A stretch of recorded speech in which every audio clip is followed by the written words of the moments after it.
Bapak dan Ibu, mari kita renungkan. Ada kejadian kisah nyata yang pernah viral kira-kira beberapa tahun yang lalu. Ada seorang wanita, Pak. Beliau terbiasa di dunia malam. Kalau dulu kita menyebutnya anak milenial itu dengan kata dugem, dunia gemerlap. Sebanyak-banyaknya maksiat ketika dikerjakan menjadikan beliau akhirnya bosan dan penat dengan kemaksiatan itu ketika beliau mendapatkan masalah frustasi, Pak.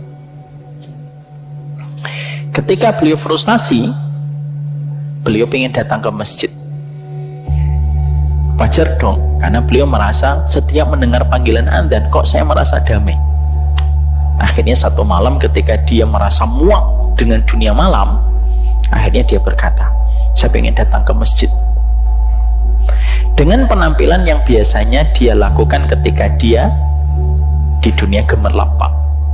Datang ke masjid qadarullah, entah itu di masjid mana, tapi saya yakin ini bukan di Masjid Al-Falah, insya Allah.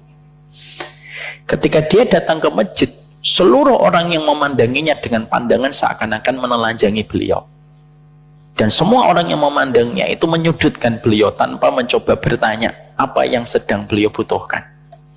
Ketika datang, ada orang membentaknya dan mengatakan, gimana sih Mbak datang ke masjid pakai terbuka auratnya, dengan nada ketus, Pak. Yang menjadikan akhirnya beliau merasa tidak nyaman dan beliau merasa diintimidasi di satu tempat yang dia sedang mencari ketenangan atas masalah yang dia dapatkan. Pergi, Pak, dia akhirnya. Ketika dia pergi, maka dia datang kembali ke diskotik yang biasanya dia datang karena merasa di masjid tidak diterima.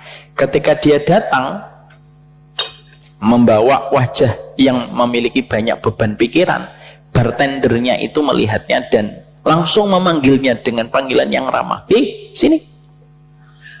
Dan ketika dia melihat wanita itu memiliki beban, dia langsung memformulakan minuman, lalu dia katakan, "Ayo minum, free buat kamu. Kamu lagi ada banyak masalah ya, minum." Maka perempuan itu menuliskan sebuah tulisan, Pak. Yang tulisan itu akhirnya viral, Pak. Digoreng oleh kalangan liberal. Saya masih ingat saat itu masih kuat dengan jaringan Islam liberal. Saat itu digoreng tulisan itu dengan mengatakan, lihatlah, masjid membenci orang hanya karena tidak sama pakaiannya. Dan diskotik menerima orang tanpa memandang status dan latar belakang orang itu ketika dia datang. Mana yang lebih hangat? Diskotik